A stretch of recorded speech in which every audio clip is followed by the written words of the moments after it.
Throughout the past year, I have taken a look back at a lot of Disney Channel animated shows for the first time. Some I love, some which just make me question everything, and some which are underrated classics.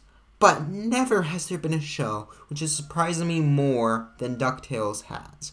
DuckTales, or more specifically DuckTales 2017, is a reboot at first glance which looks simple like a Saturday morning cartoon of a pastime.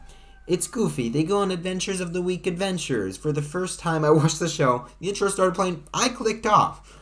It just looked like the show with only kids in mind, and there was nothing more going on. I was wrong. The DuckTales reboot is something which I'm calling a modern cartoon. It mixes the benefits of old Saturday morning cartoons with the more complex narrative seen in many of the best animated shows of today.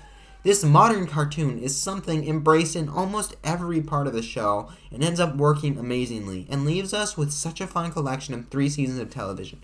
That is definitely worth a watch. Also, I'll be trying to keep this video as spoiler-free as I can, so if you do want to watch this show, you can, but there will be light spoilers, so do be warned.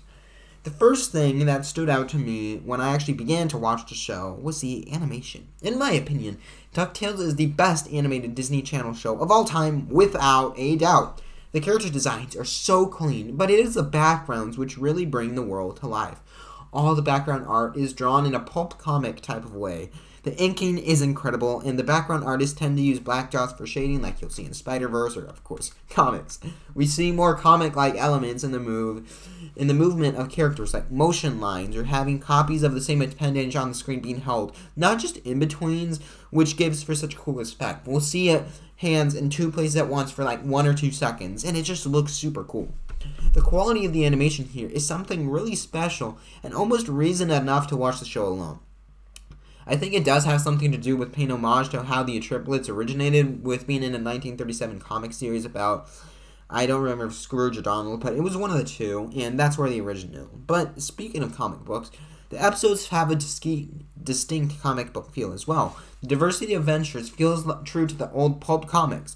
In one episode, they might fight a fire dragon, then visit Atlantis, then have a sleepover, then go to an arcade.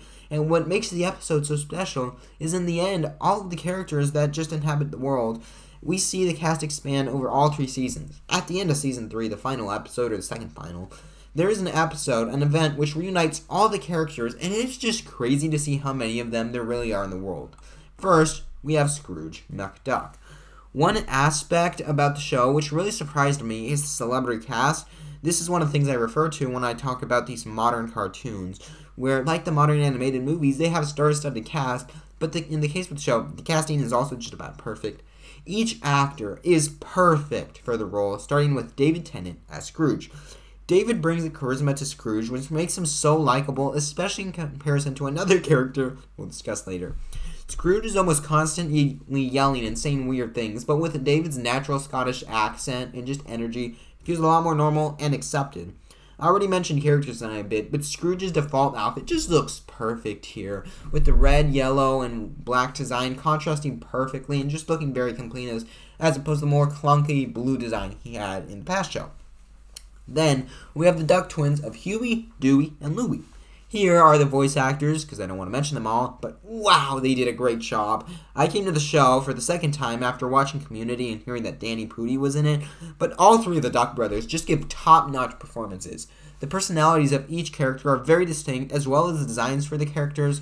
It's a big gripe that I had, just that they're twins, and they normally look exactly the same, and they feel the same. But each character has their head look different, for example, where even if you were colorblind, you would be able to tell which is which, and just the personality is very distinct. It works really well.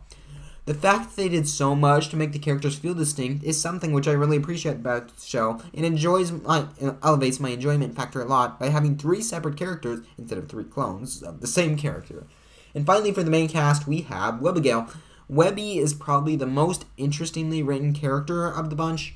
She acts like an insert character while also being the wackiest. Overall, she's a lot of fun and contrasts really good with the Duck Boys. DuckTales also has a lot of great villains, but none like Flintheart Glomgold. He is the golden boy of my modern cartoon villain, being a mix of old and new, and he is just such a joy to watch. I love him so much. Such an amazing character. He's like Doofenshmirtz, just more unhinged and evil and even funnier. Don't kill me. He's better than Doofenshmirtz. Glomgold is the perfect foil for Scrooge. Instead of being this rich philanthropist, Glomgold just wants the money. The funniest part is that Glomgold tries to be more Scottish than Scrooge, which is one of the funniest gags I've ever seen, and gets played on as the show goes on. He does these amazing schemes, which are so dumb, just like you might expect from Doofenshmirtz, and the gag gets changed throughout the show, like specifically early season 2. There's something which makes it even funnier in hindsight. But as we move to the next part of the video, I do have one request for all of you watching. If you could take the next 3 seconds to subscribe, it would mean the world to me. It gets me closer to monetization, which means higher quality videos for all of you watching. So thank you to everyone who has subscribed. Now though, let's move on. The final thing that needs discussing about DuckTales is the overarching storylines. While DuckTales for the most part is an episode of the week type show, there are a lot of overarching storylines, and there's definitely a continuity between the episodes, unlike other shows like SpongeBob or Phineas and Ferb, where there's no set order. For each season finale, for example, the board is being set from at least the middle of the season, most of the time being a lot earlier than that. Sometimes it's just hyping up the antagonist, or it's seeing them planning or do things like the world facilitating whatever bad thing is coming. Like Scooby-Doo Mystery Incorporated, another show which uses a similar format, and I love, it makes each individual episode feel a bit more important and makes you not want to skip any episodes because you could be missing something. Also, we have long-running mysteries, specifically in Season 1 and a bit of Season 2. We explore the mystery of Della Duck, the mother of the triplets, and across most of Season 1, we learn a little bit by little bit of what happens to her. Even if the show doesn't want to go fully serialized like The Owl House or Gravity Falls, continuity is important because it means the world can become richer and the characters can develop. In summary, DuckTales is the perfect blend of modern and old animation. It has a unique visual style, which is unmatched when it comes to quality. Characters feel 3D, as in personality, not in animation, and are so much fun as we watch them go on adventures, and their overarching storylines, which keep you engaged and coming back for more. I highly recommend that you all watch DuckTales because the quality of the show surprised me a lot, and I'm really glad I watched it, and I hope you do too. Another show which handles its protagonists and characters greatly in general is The Owl House, and the show's protagonist, Luz Noceda, is the best written protagonist I have ever seen, and her journey is so interesting, which is why I delved into it in a recent video. Anyways, that is it for today. I hope you watched Luz's video here. I have been Fictional Fanatics. I will see you in that Luz's video.